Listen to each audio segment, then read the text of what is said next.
Good afternoon. It's my pleasure to call this meeting of the Texas Commission on Environmental Quality to order. Today is Thursday, September 22nd, 2022. The time is 1 p.m. With us today are Commissioners Emily Lindley and Bobby Ginecka, as well as our General Counsel, Mary Smith, and I'm John Neerman.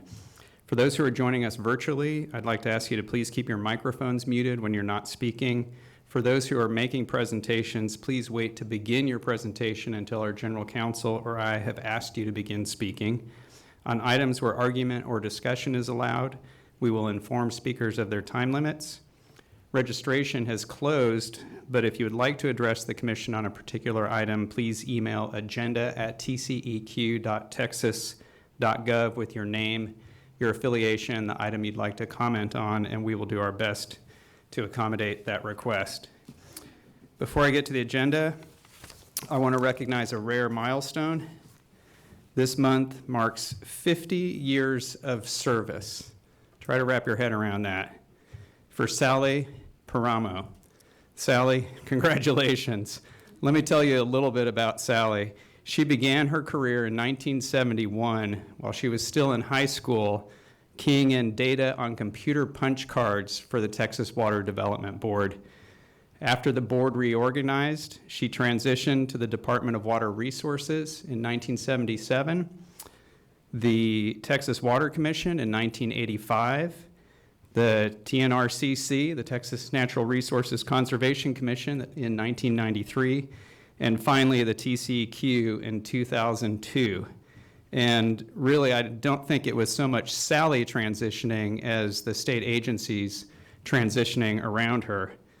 She actually retired at one point, November of 2002, and couldn't stay away. She returned to work the next year in TCEQ's Water Supply Division. Since joining the Water Supply Division, Sally has served in various roles. Most recently, she's been dedicated to providing public outreach and helping public water systems resolve drinking water violations. Sally also serves as an expert witness for the agency on drinking water enforcement cases. And after 50 years of serving the citizens of Texas, she continues to have a strong commitment to getting the job done and to protecting public health. And I'm told that she still finds the work challenging and rewarding. Sally, is that true? Are you with us? Is it true? All right. Well, Sally, thank you. We commend you for your dedication and continued service to the state of Texas. And if you'll walk up here, we actually have a little plaque for you.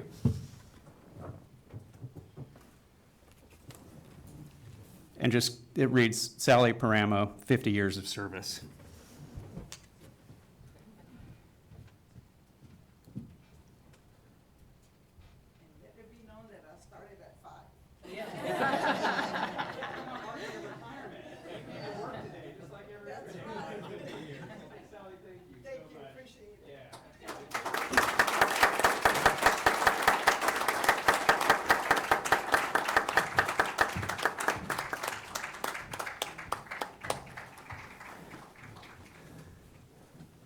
That's the most fun we're going to have all day today. Well, thanks everybody for joining us. Ms. Smith, please call the first item. Chairman, I'm so sorry. Could I just oh yeah, please do. Indulgence for a moment. I wanted to introduce and welcome another guest that I invited today. My mother, Gail Ginecka, is with us here in the audience. I appreciate all members of the public who come and join our meetings, but more especially those that I really have to explain what we're doing over the Thanksgiving dinner. So thank y'all. Well, welcome. Commissioner Lindley, we good? All right. Ms. Smith, please call the first item. Old business 1 is the consideration of the ALJ's proposal for decision and proposed order on remand concerning the application by the Port of Corpus Christi Authority of Nueces County for TPDES permit number WQ000-525-3000 to discharge treated effluent from a proposed marine desalination plant. There will be no oral argument today, but the commission may ask questions. So, colleagues, we heard the arguments at the last agenda, and let me just open it up for your thoughts. Commissioner Lindley? I don't have a whole lot to say. What I would say is, what we're here to talk about is the PFD that the ALJ sent us, right? And we've said this a number of times, so I would just repeat it, that the ALJs are our fact finders. And there was an extensive amount of evidence for this PFD, and I commend them and everyone that participated in the very long hearing. I think it was 15 days worth of testimony. That's significant. And, what I would say is that when this went to SOA a second time, I guess would be the way to characterize it, everybody came back with more evidence, right? The protestants, the executive director, the applicant. And we know the ALJs were willing to deny the permit, but after hearing more evidence, they were willing to issue the permit, and the evidence gave them the certainty to issue that permit. And I didn't see anything in the record that would, I think, make it appropriate to overturn the PFD. And so I'm supportive of issuing the permit and adopting the proposal for decision from the ALJs. That's all. Thank you. Commissioner Janeka. I appreciate that context, Commissioner Lilly. I think I'm in agreement across the board. I see it the same way. I'll only add that I appreciate the additional time we've had to review this item and the additional the presentation, the arguments that were put before us.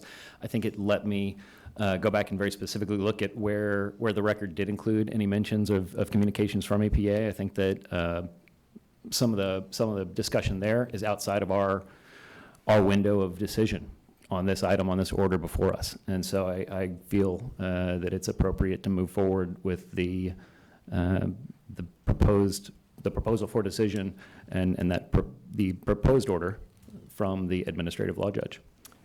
Thank you, Commissioner. The two of you captured my idea, so I'm on board and am ready for a motion. I have one, and I will say there are a few revisions I'm going to read out, and I guess if you have any questions, just let me know, but hopefully I can get through this. I would move that we adopt the administrative law judge's proposed order with the following modifications, which were recommended by the administrative law judges in their August 2nd, 2022 reply to exceptions. 1, all references to the draft permit number in the ALJ's proposed order should be corrected to WQ0005253,000.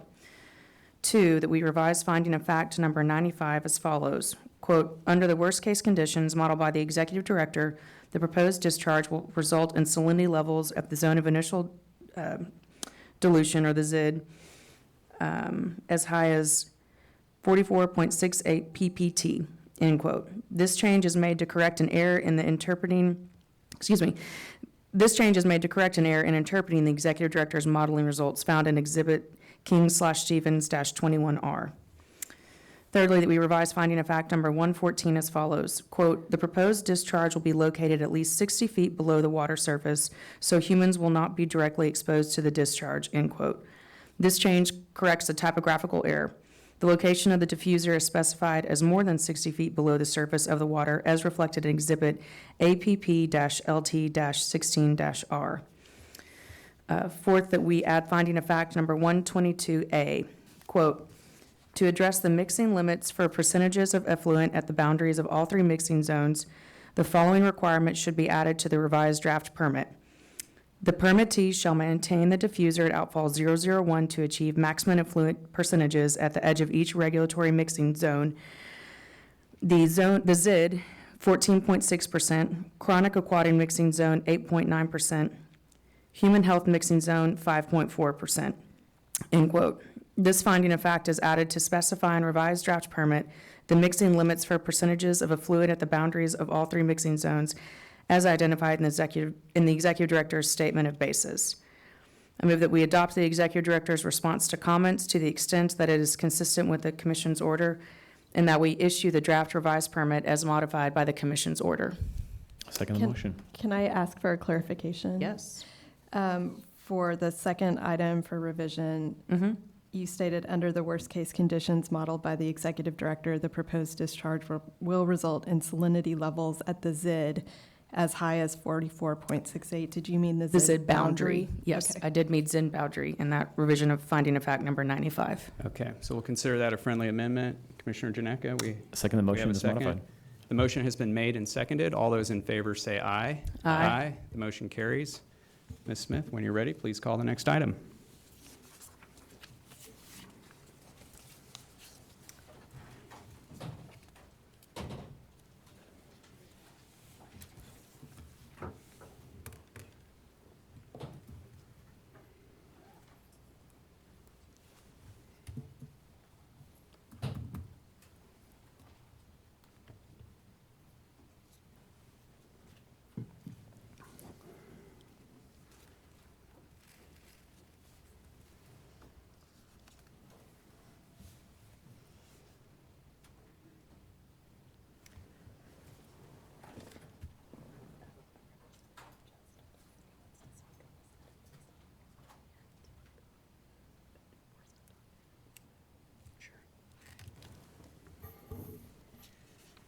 So sorry to get everybody up in their seats to do this, but I think we're going to take things out of order to allow our representative to be on the line to hear this item. So we will go on to item new business 2. I'll give everybody a moment to come up.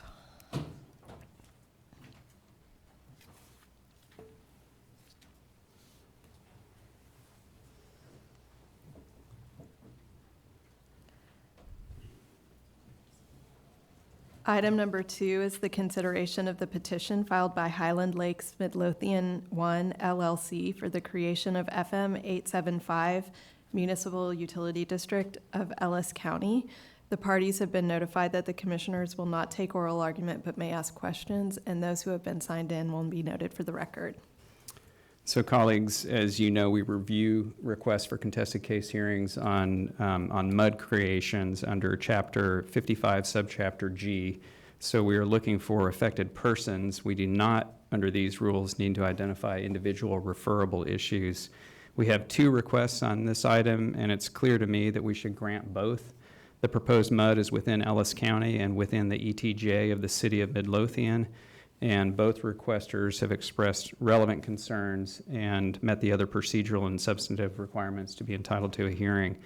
I would include an ADR referral together with our SOA referral, and those are my thoughts. I think I would be ready for a motion. I'm in agreement. Yeah. Likewise, I can offer the motion. I move that we grant the hearing requests of Ellis County and the City of Midlothian, that we refer the matter to SOA for a contested case hearing on the petition, and that we refer this matter to the Commission's Alternative Dispute Resolution Program concurrently with the SOA preliminary hearing scheduling process.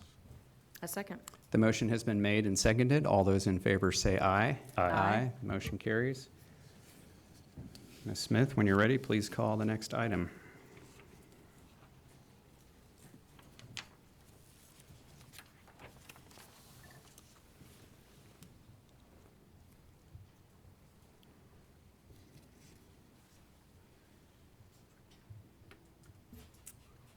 I think we'll go to, now back to new business, item 1. New business, item 1 is the application by the City of Waco for a new Type 1 Municipal Solid Waste Landfill, MSW permit number 2400. The parties have been notified that the commissioners will not take oral argument but may ask questions.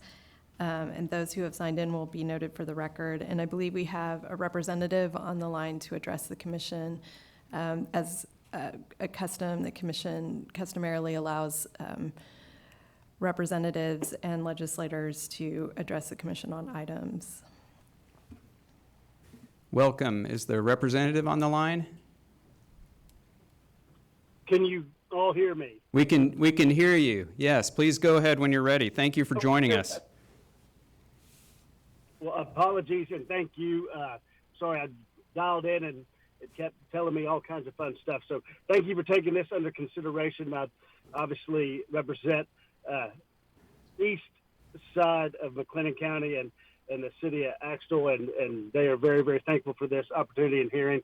So with that, I thank you for doing your due diligence and putting all the work in, and I will sit back and listen. But thank you very much for giving me the opportunity just to say hi. Well, thank you, sir.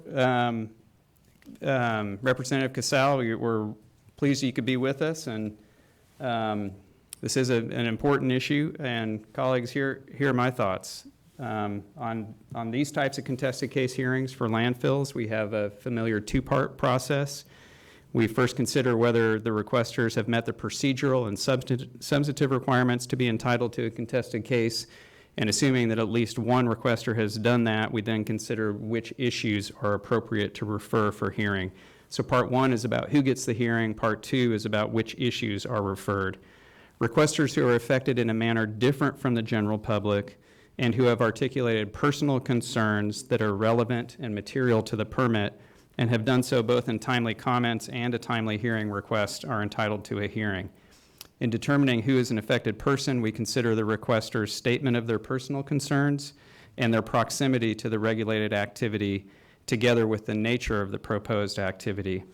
And colleagues, we have dozens of requests on this item, and I noticed an uncommon unanimity among the executive director, the applicant, and the Office of Public Interest Counsel in terms of who is entitled to a hearing, and to me that just reflected that these are actually relatively easy calls, at least that was my view. There was just one requester that we did not have unanimity around, and that is Susan Swanner, and it has to do with whether she still resides adjacent to the property. So I couldn't figure out in my review with any confidence whether she does still live next to the property. So my thought is that we might refer her to SOA for an effectiveness determination, and they can gather those facts and determine whether or not she's affected. Happy to hear other readings on that, but let me pause there and I was see going what to we say, think. I'm very comfortable with that determination for her. I felt the same way. I couldn't figure it out. No objections here. All right. So, so it sounds like we would all refer Ms. Swanner for an effectiveness determination, and then in addition to that, consistent with the ED, the applicant, and OPIC, I would grant the requests of Cynthia Dunlop, Joe Dunlop, Darren and Melissa Porter, David Reed, Elizabeth Rigby, Stephen Rigby, James Traylor, Save Axtell Families and Environment, and the McClellan and Hill Counties Teocana Creek Water Control and Improvement District Number 1, and I would deny the remaining requests. So we are good on the parties? Yes, sir. All right.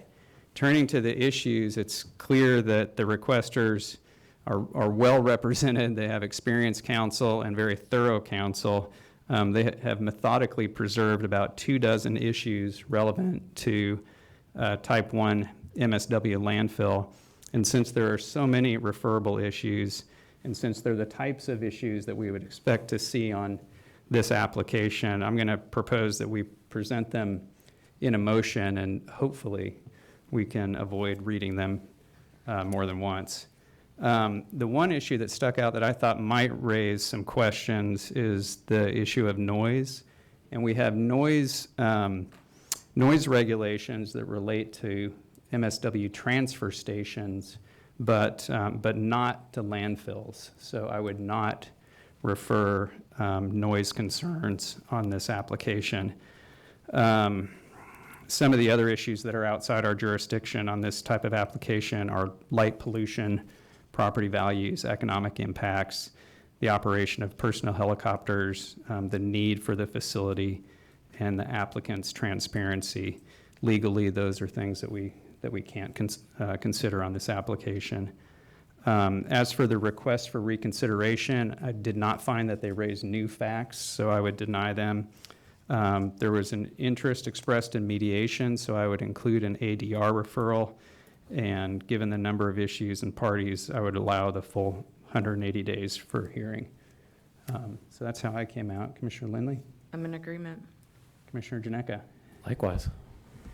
So maybe we could have somebody read a motion, and we can listen carefully to the list of issues and discuss on the other side. Are we going to draw straws for that? I would love to volunteer to Oh. stumble into that, yeah. Thank you, yeah. Let me.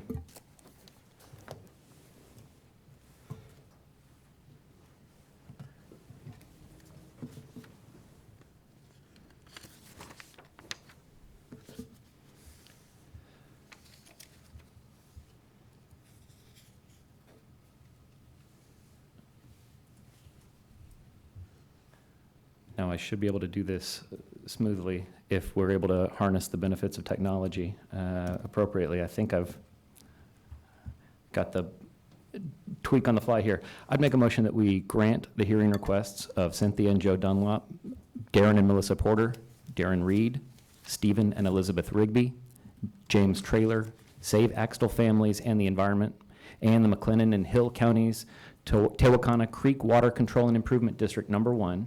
Hey, one quick thing. I might have misunderstood. I think you said Darren Reed, and I think if you David said Reed. Darren, yeah, Thank you. David Reed. Correcting the motion to grant the hearing requests of David, not Darren Reed. Thank you, Commissioner. I further move that we refer the hearing requests of Susan Swanner to SOA for a hearing on effectiveness, deny the remaining requests for hearing and all requests for reconsideration, that we refer the matter to the Commission's Alternative Dispute Resolution Program concurrently with the SOA preliminary hearing scheduling process, refer the application to SOA for a contested case hearing on the following issues. A, whether the permit application is adequately protective of endangered and threatened species. B, whether the proposed facility is compatible with existing land uses in accordance with TCQ statutes and rules. C, whether the applicant has demonstrated that the proposed landfill would be adequately protective of groundwater. D, whether the applicant has demonstrated that the proposed landfill would be adequately protective of surface water. E, whether the applicant has provided an adequate delineation of the relevant floodplains, floodways, and wetlands and adequately addressed potential impacts of the proposed facility upon floodplains, floodways, and wetlands. F, whether the applicant has adequately addressed geologic and slope stability at the proposed facility. G, whether the applicant has demonstrated sufficient availability of soils for construction of a liner. H, whether the proposed design and operation of the landfill cover meets all applicable requirements.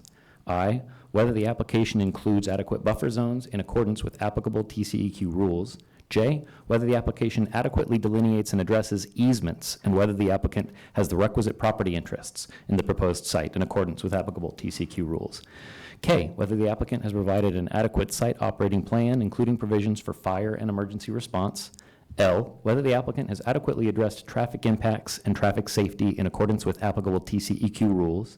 M, whether the application adequately meets the applicable requirements for addressing visual impacts. N, whether the applicant has adequately addressed the control of wind-blown waste and debris. O, whether the applicant has adequately addressed the control of vectors at the proposed facility in accordance with applicable TCEQ rules. P, whether the application includes a sufficient odor management plan. Q, whether the applicant has adequately addressed the hours of operation in accordance with applicable TCEQ rules. R, whether the applicant has an acceptable compliance history and has demonstrated evidence of competency as required by TCEQ rules. S, whether the Commission may grant the draft permit given the Limestone County Ordinance and the provisions of Texas Health and Safety Code 364.012. T, whether the application is adequately protective of human health. U, whether proposed facilities design includes sufficient measures for erosion control and prevention. V, whether the application includes a sufficient landfill gas management plan.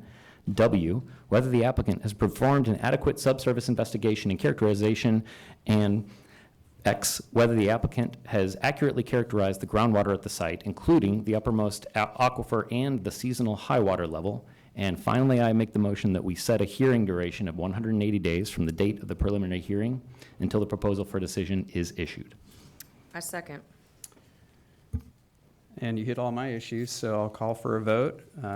Motion has been made and seconded. All those in favor say aye. Aye. Aye. The motion carries.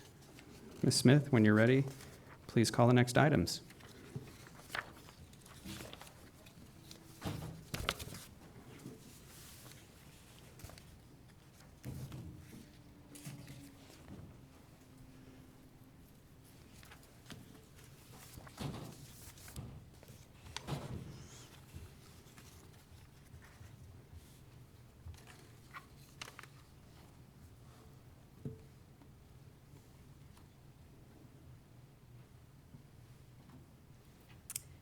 That takes us to our enforcement docket, which is items 3 through 19. The executive director's staff is here to present these matters. Good afternoon. Good afternoon, Chairman, Chairman, Commissioners, General Counsel, and Public Interest Counsel.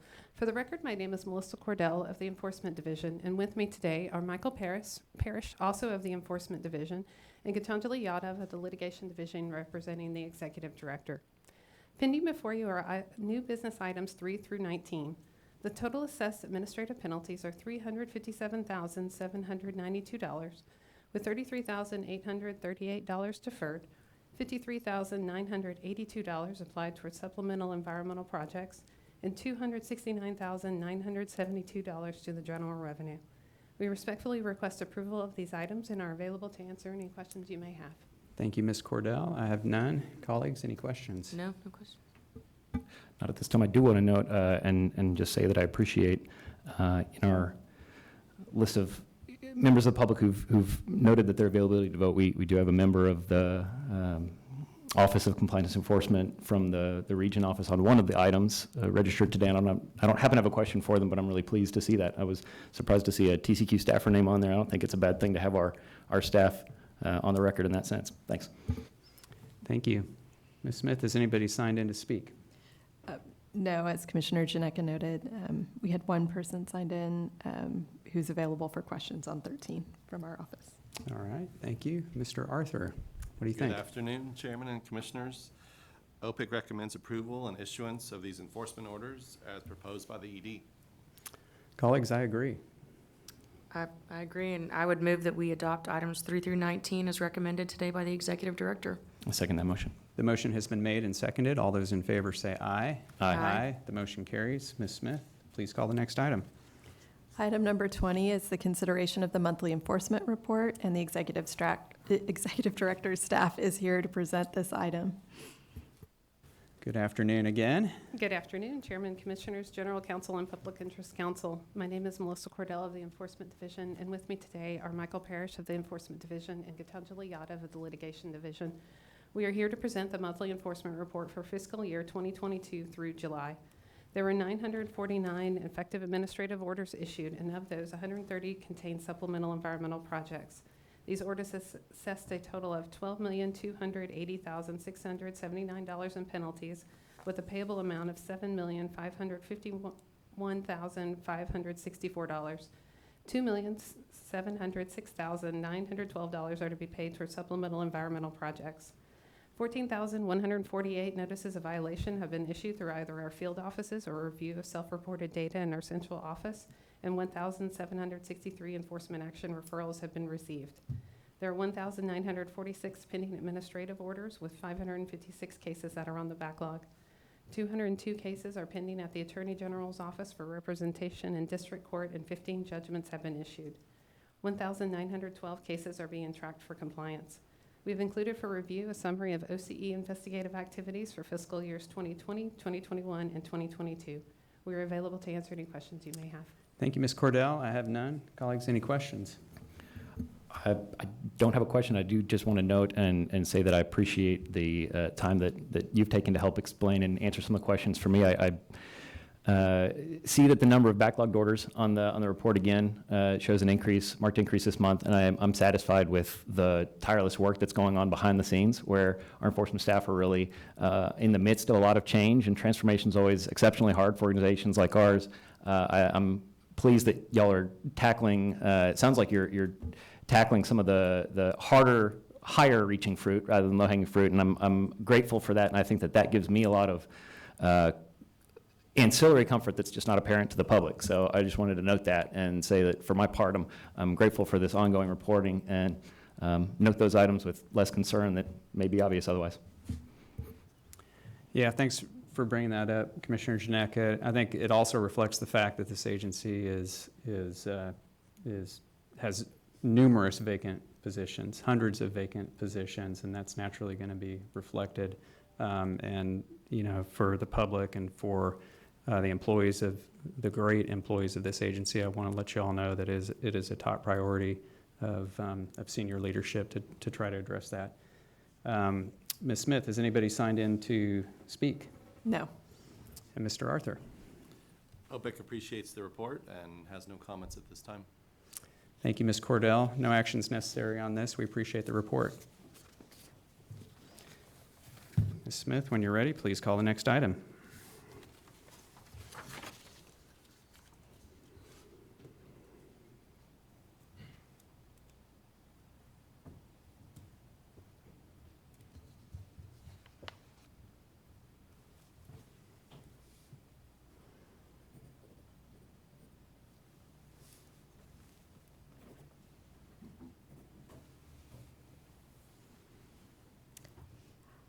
Item 21 is the consideration for publication of and hearing on the proposed repeal of 30 Texas Administrative Code, Chapter 36, the suspension of adjustment of water rights during drought or emergency water shortage.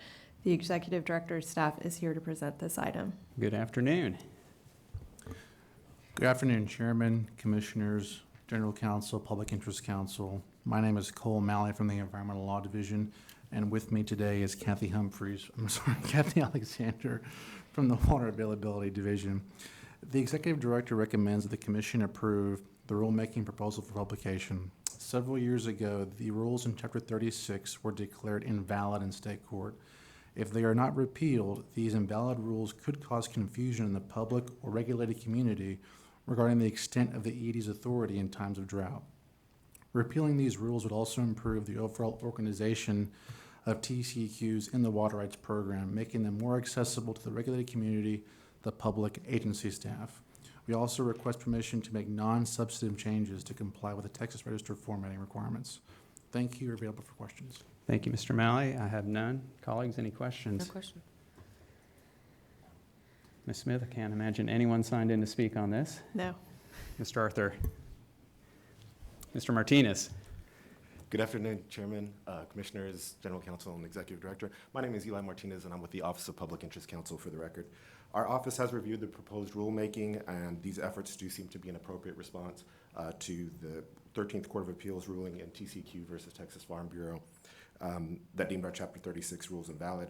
We've not identified any immediate public interest issues, but we do plan to attend the November 10th hearing and monitor any incoming comments or other meetings in the process as it unfolds. At this time, we do support a publication. Thank you, Mr. Martinez. Yeah, colleagues, I think this is pretty straightforward. The courts have struck down these rules, and so we ought to take them off of our books. I agree. I agree as well. There's a small but, and I just want to use the opportunity to highlight what we've, I think, highlighted in our Sunset Review report, and that's an ongoing issue that could yet be more definitively answered by the legislature. But this is a reasonably routine rulemaking that actually, I think, hides a bit of a screaming red klaxon alarm that our agency does not have an authority that we once had and had in the previous last most severe period of chapter of drought our state was in. I think there's a little less cause for alarm in some ways, given that we've got water masters where we didn't have before in the last drought. But in trying to face a statewide drought and not knowing exactly where the next location of acute water shortage will come in our next decade ahead, I just can't help but want to underscore the importance of this issue. And I really hope that the members of the legislature who will review and respond to those sunset recommendations see some clear options and answers. I think it's clear that it's beyond our agency's authority. Thank you. And I mean, to restate if I can, TCEQ lacks the authority to tailor curtailment orders, even if it concerns in municipal water systems, demand for water, power systems, whatever it may be. You know, we have to follow the prior appropriation doctrine strictly, and you know, water rights holders need to understand the limits of our authority. Are we ready for a motion? I have a motion. Yeah. I move that we approve the publication of the proposed repeal of 30 Texas Administrative Code, Chapter 36, as recommended by the Executive Director. A second. The motion has been made and seconded. All those in favor say aye. Aye. Aye. The motion carries. Ms. Smith, please call the next item.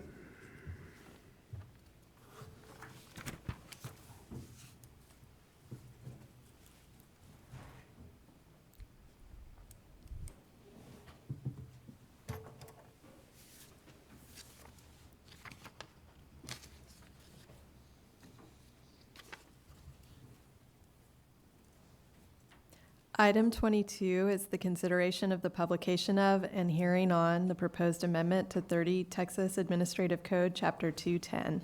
The Executive Director's staff is here to present this item. Good afternoon.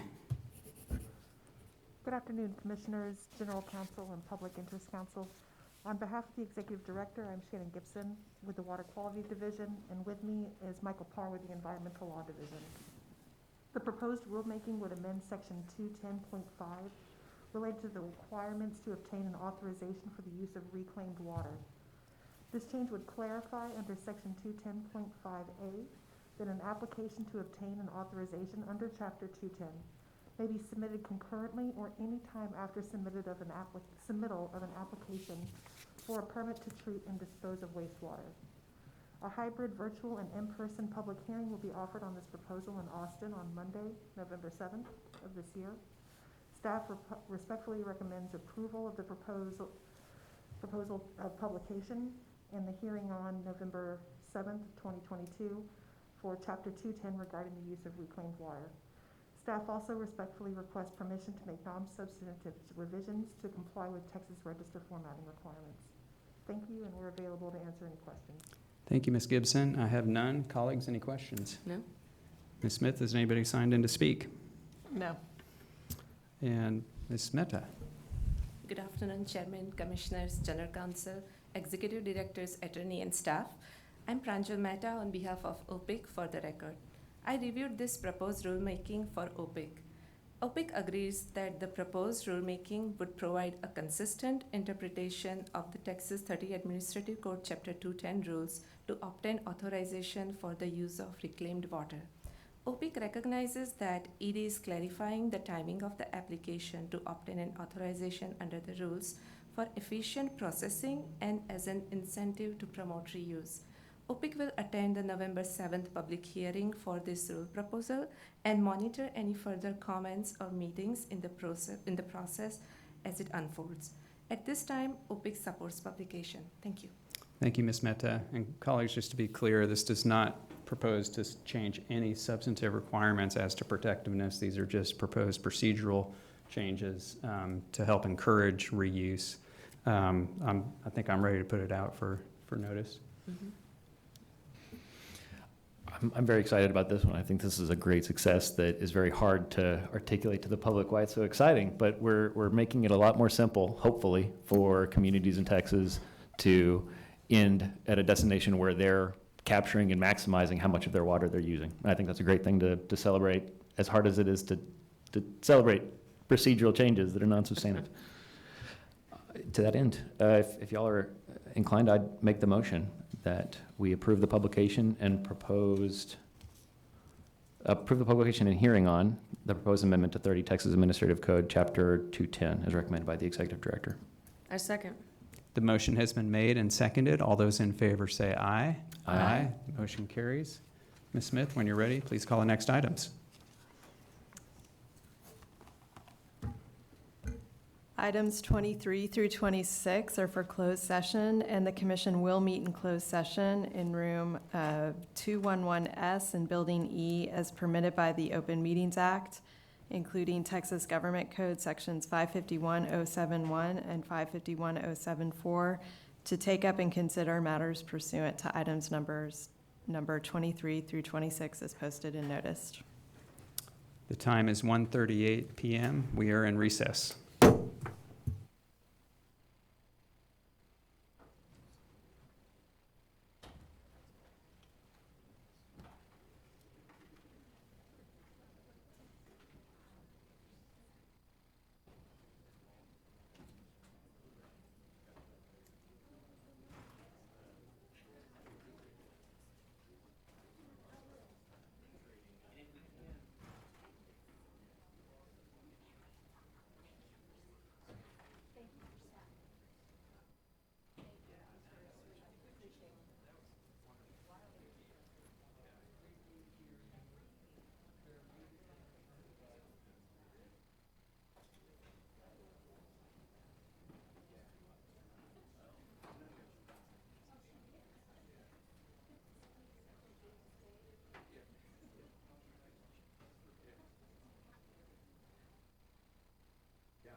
See you guys.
The commission met in Building E, Room 211S for closed session from 1:41 PM until 2:21 PM on item numbers 24 through 26 as posted in notice pursuant to Texas Government Code, Section 551.074.